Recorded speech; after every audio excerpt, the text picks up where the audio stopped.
Good morning to you all, my dear students. Welcome to the Industrial Pharmacy 2.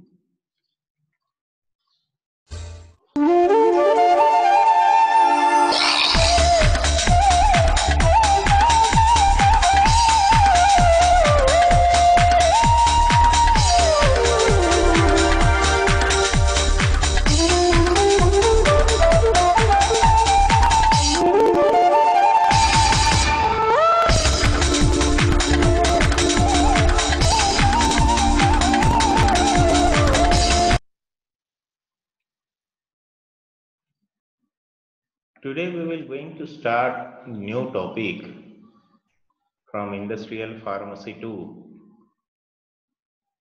as per PCI syllabus, that is the technology transfer. And the very first point related with that is the guidelines given by the World Health Organization, WHO guidelines on technology transfer in pharmaceutical manufacturing. So we know that what the technology is and what is the technology transfer. That means whatever the research which is going to be carried out in case of pharmaceutical industries with the help of use of the latest advanced and the sophisticated technologies. This particular topic is a kind of regulatory one, and most of the topics in case of 7th SEM Industrial Pharmacy 2, these are related with the regulatory only. Now, when it is a regulatory, it is associated with guideline. When it is a regulatory, it is associated with the recommendation. When it is a regulatory, it is associated with the suggestions, advices, and the functioning of the different organizations and the agencies. Why I am telling you those things are, you might face somewhat difficulty as far as understanding the topics are concerned. But as these are the guidelines, as these are the recommendations, so nothing is there to explain into that one, or it cannot be explained beyond its limit. What it is as it is, and we have to study as what it is. Are you getting my point? So likewise, in the same way, today also what we are studying, that is the guidelines that are used for the technology transfer. Now, before directly going to the pharmaceutical study aspects, we will just go through a clip. So that clip will gives you the clear-cut idea as far as the process of technology transfer is concerned.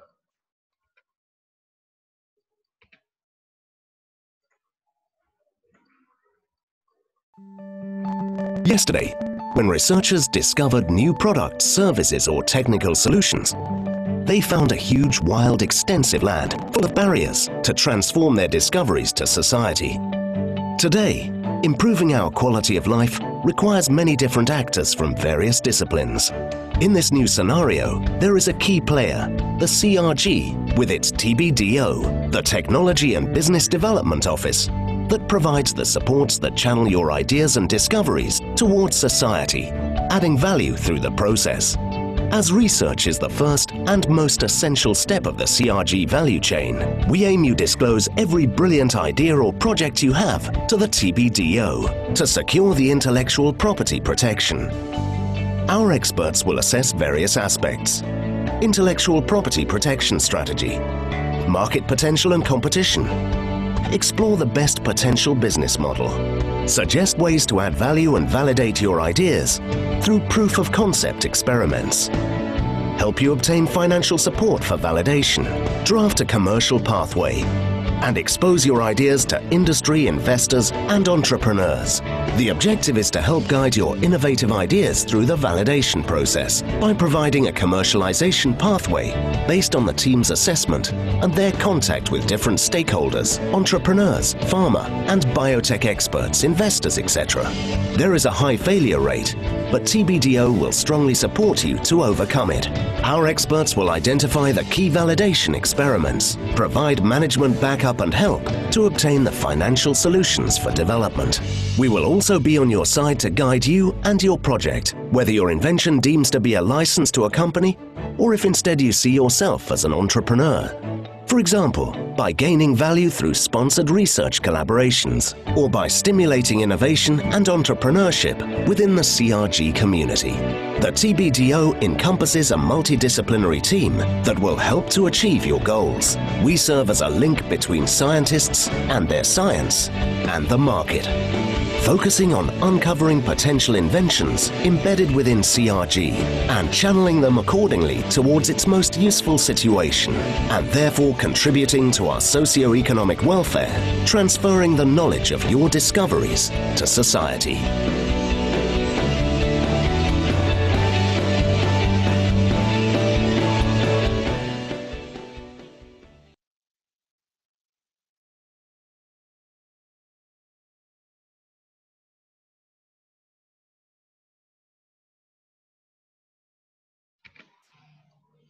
That is just a brief overview of the process of technology transfer. That means what the inventions, what the research, what the processes of manufacturing that are going on. This has to be presented to the authorities, to the agencies. And in order to present these, we require the experts, we require the knowledgeable persons. And there is the one which will going to provide information, that is said to be the sending unit, and the one which will going to receive the information, that is said to be the receiving unit. And there should be a collaboration, there should be a balance between these two. Now we will go through what the WHO says, what the WHO guides accordingly, what are the different guidelines that has been given by WHO as far as the pharma sector is concerned in case of the transfer of technology is concerned. So if we see the contents of our discussion, that will go through the introduction, scope, glossary that is related with the various terminologies that are used widely during the process of technology transfer. Then we have to see the organizational management, then the process of production, that is the transfer process, processing, packaging, cleaning, the quality control process that are associated with the analytical method transfer, the premises and equipment documentation, and last but not the least, that is the qualification and the validation. Now, as already I told you that because these are the guidelines, so we have to try to study all these which are as it is given by the WHO. Now, let us beginning what particularly these guidelines are. These guidelines, these are the principles on transfer of technology that are intended to serve as a framework which can be applied in a flexible manner rather than as strict rigid guidance. This means what? The FDA, the WHO had given a framework that it should be like this, it should be according to this. But it does not mean that rigidly and strictly it should be as that. Somewhere possible, wherever possible, we can go for some alteration, changes, modifications for which the flexibility is also given. The main focus of giving these guidelines by WHO is to maintain the quality aspects in case of the pharma field. So the focus has been placed on the quality aspect in line with WHO mandate. It is mandatory by the WHO to have a particular kind of framework, but that should be flexible wherever it is possible. But the flexibility is not in terms of the quality. There is no compromise with that of the quality. The transfer of process to an alternative site occurs at some stages in the life cycle of most products, from development, scale up, manufacturing, production, and launch to the post approval phase. So every product that will go through all these, that is development, scale up, manufacturing, production, launch, and the post approval phases. So during these phases, they require the transfer of the processes to an alternative site. Now, if we want to define the transfer of technology, how we can go for defining it? It is a logical procedure. What the technology transfer is? It is a procedure. It is a logical procedure that controls the transfer of any process together with its documentation and professional expertise between development and manufacture, or between manufacture sites.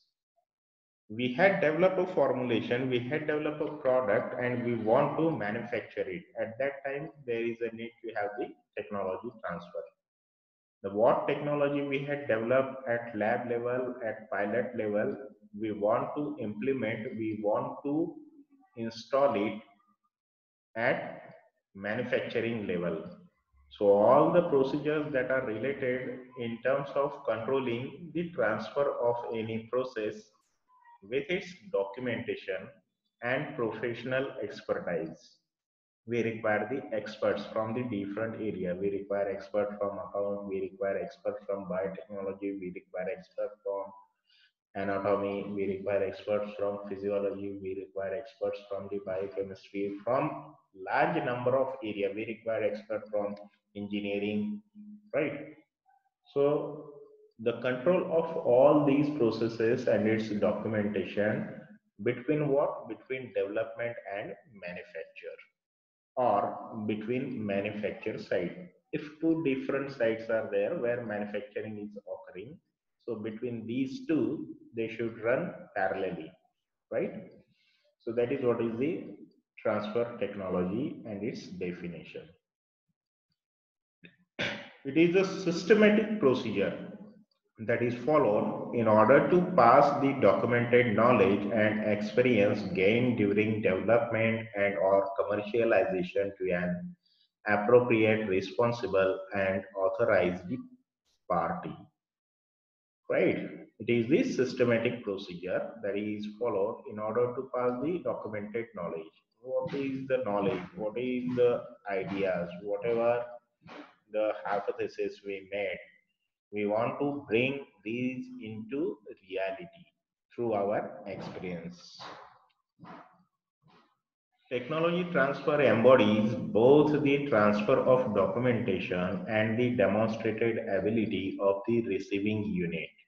The receiving unit is called as RU to effectively perform the critical elements of the transfer technology to the satisfaction of all parties and any applicable regulatory bodies. Now, this is as per the ISP, International Society for Pharmaceutical Engineering, and this is the international society and not the national or the regional level body. The literature searches reveal little information on the subject originating from national or regional regulatory bodies. The guidance on intra-company transfer was prepared by the International Society for Pharmaceutical Engineering. Now, what are the reasons that why we need to go with the guidelines given by the WHO? The ever-changing business strategies of pharmaceutical companies increasingly involving intra and inter-company transfer of technologies, right? In order to survive the unit, there is a need to go for modification, there is a need to go for adaptation of the new technologies. So either within company or intra company or inter company, these transfers are required, or reasons such as the need for additional capacity. Suppose if we want to develop, if we want to expand the capacity, then in that case, the technology transfer that is useful. Relocation of operations, one plant that is situated at one place, another plant that is situated at another under expansion program, or consolidations and mergers. Suppose if we want to overtake some another company, or if we want to merge the two different companies. The WHO Expert Committee on Specifications for Pharmaceutical Preparations therefore recommend in its 42nd report that WHO address this issue through preparation of WHO guidelines on this matter. So for all these reasons, that is either to carry out the intra-company changes, intra-company transfer, or for increasing the capacity, or for relocation, or for merging, there is a guideline given by the WHO in terms of the technology transfer. The transfer of technology requires a documented, planned approach using trained and knowledgeable personnel working within a quality system. We require trained people, we require the knowledgeable people, we require the experienced people, we require the people which will maintain all kinds of documentation from the aim point of view is that it should maintain the quality system with documentation of data covering all aspects of development, production, and quality control. The development of product, its production, and the quality control.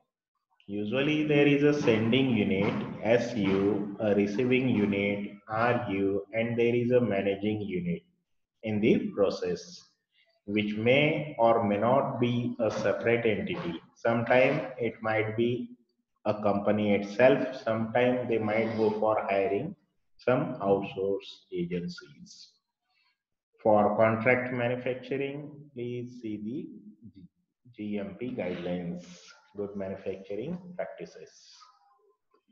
For the transfer to be successful, the following general principles and requirements that should meet. Now, all these are the recommendations which are given by the WHO. What are these? The project plan should encompass the quality aspects of the project and be based upon the principles of quality risk management. There should be quality, there should not be risk, and if it is there, that should be properly managed. The capabilities of the sending unit and at the receiving unit should be similar. Both they should have the same kind of capabilities, but not necessarily identical. There is no need to have the identical, but they should have the similar kind of facilities and the capabilities. And facilities and equipment should operate according to similar operating principles. A comprehensive technical gap analysis between the sending unit and receiving unit, including technical risk assessment and potential regulatory gaps that should be performed as needed. There should not have any kind of gap. If it is there, that should be performed wherever it is required. Adequately trained staff should be available or should be trained at the receiving unit. A regulatory requirement in the countries of the sending unit and the receiving unit, and in any countries where the product is intended to be supplied, should be taken into account and interpreted consistently throughout any transfer program project. Let us say, for example, we are manufacturing in India, we want to export it into the South Africa. So both India as well as South Africa, they should have the similar kind of facilities and the capabilities. That is, sending unit is India, receiving unit is the South Africa. There should be effective process and product knowledge transfer. The aspects these are related not only with that of the product, but these are also related with that of the process. So it should be process and product knowledge transfer. Technology transfer can be considered successful if there is documented evidence that the receiving unit can routinely reproduce the transferred product, processes, or method against a predefined set of specifications as agreed with the sending unit. So there should be an agreement between sending unit and the receiving unit, and it should be according to that of the agreement, and they should have the this agreement that will act as a documented evidence. In the event that the receiving unit identifies particular problems with the process during the transfer, the receiving unit should communicate them back to the sending unit to ensure continuous knowledge management. If any lacuna, if any gap, if any risk has been found by the receiving unit, so that should be communicated with that of the sending unit, and that should be properly documented so that it should be used for the process of further research, and such process should not repeated in future. The technology transfer projects, particularly those between different companies, have legal and economic implications. If such issues, which may include the legal issues like say the IPR, intellectual property, royalties, pricing, conflict of interest, and confidentiality. These are expected to impact on open communication of technical matters in any way. They should be addressed before and during planning and execution of the transfer. Because of the company's norms, because of the company's legal policies, one cannot go on talking openly onto these aspects or onto some of the aspects. So they should be properly sorted out. Any lack of transparency may need to be ineffective transfer of technology. Yes, transparency is most important. Honesty is most important. What we are showing, it should be in reality. It is not something like that to over emphasize or to over express anything or to over hypothesize anything. Reality is required. Actual, what is with us and what we are showing, that is important. So for that we require the transparency. Now, if transparency is not there, that will lead to the ineffective transfer of technology. The parties may not believe and they may not going on maintaining the business. Some of the principles outlined in this document may also be applicable to manufacturing investigational pharmaceutical products for clinical trials as part of research and development, but this is not the main focus of this guideline and has been excluded due to the complexity of the processes. What is the meaning of this? This means that the principles related with the investigational pharmaceutical product and clinical trials, these will not get covered by these guidelines, but as a secondary, these will be included. Some of the responsibilities outlined in this document for the sending unit may also be considered to be part of the management unit responsibility. It is not actual needed, but because of the management requirement, management responsibilities, these are there. Now, the scope. What is the scope of this technology transfer? This section specifically provides for transfer of quality control methods where a technical agreement exists. The technical agreement that will exist between whom? Between sending unit manufacturer to receiving unit manufacturer or sending unit manufacturer to receiving unit quality control laboratory. That means either between two manufacturers or between the lab and the manufacturer. Where no such technical agreement exists, for example, testing by national laboratories or testing for procurement agencies, a number of the points listed in section 2.4, which we will going to see, may not be workable and alternative approaches may be required. If it is not the technical agreement, if technical agreement is not maintained, is not done, then the 2.4 may not be workable and some alternative we have to find it out. What is 2.4? We will see in next couple of slides.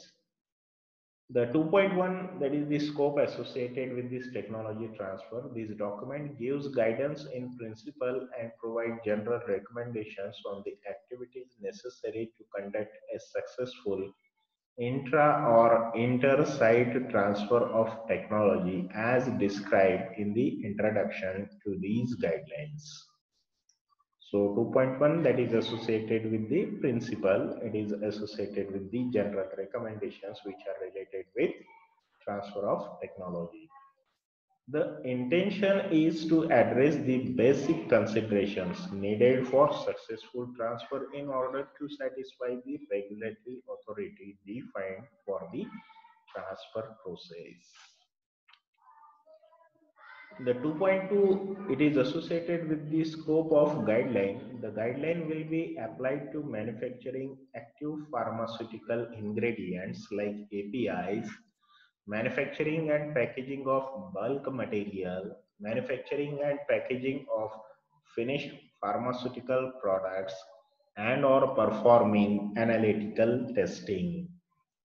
The 2.3, that is the recommendations, these are provided in these guidelines, applies to all dosage forms but need to be adjusted on a case by case basis by using the risk management principle. Particularly, close control of certain aspects will be required for certain formulations such as sterile products and metered dose aerosols. WHO guidance on manufacture of specific pharmaceutical product will be useful in this regard. So we want to maintain, we want to have close control, close watch onto the formulations like sterile products and the metered dose aerosols, where the 2.3, that is applicable to all kinds of the dosage forms, and it may require the adjustment based on the requirement. Yes, this is the 2.4 we used to talk about, with which the guidelines address the following areas at the sending unit and the receiving unit: the transfer of development and production, processing, packaging, and cleaning; transfer of analytical methods for quality assurance and quality control; the skill assessment and training of the staff, of the personnel; the organization and management of the transfer; the assessment of premises and equipment, documentation and qualification along with validation. The 2.5 scope, it deals with each transfer project, it is a unit. So the provision of comprehensive set of guidelines is beyond the scope of this document. This document will give general guidelines. This document will give some common overall guidelines. It is not related with the comprehensive details. These guidelines do not provide guidance on any legal, financial, or commercial considerations associated with technology transfer project. It will not guide onto the financial profit or loss. It will not guide onto the commercial, that is how much to produce. It is not associated with any kind of legal requirements. The next is the glossary. So glossary, that is the terminologies which are used in case of technology transfer time to time. Now what these glossaries are there, what these terminologies are there, and what is their meaning, that is necessary to understand under the glossary. And here particularly the definitions given below apply to the terms used in these guidelines. They may have different meanings in other context. So in that, the very first is the acceptance criteria. What is this acceptance criteria? The measurable terms under which a test result will be considered acceptable. That is what is said to be the accepted criteria. And the term is used in case of the technology transfer. The next term is active pharmaceutical ingredient. Any substance or mixture of substances intended to be used in the manufacture of a pharmaceutical dosage form, and that when so used becomes an active ingredient of that pharmaceutical dosage form. Such substances are intended to furnish pharmacological activity or other direct effect in the diagnosis, cure, mitigation, treatment, or prevention of disease, or to affect the structure and function of the body. Right? So this is for treatment, this is for curing, this is for mitigation, and this is for altering the structure and function of the body, affecting the structure and function of the body. Like say the artificial leg, right? So these they will affect, they will improve the structure and function of the body.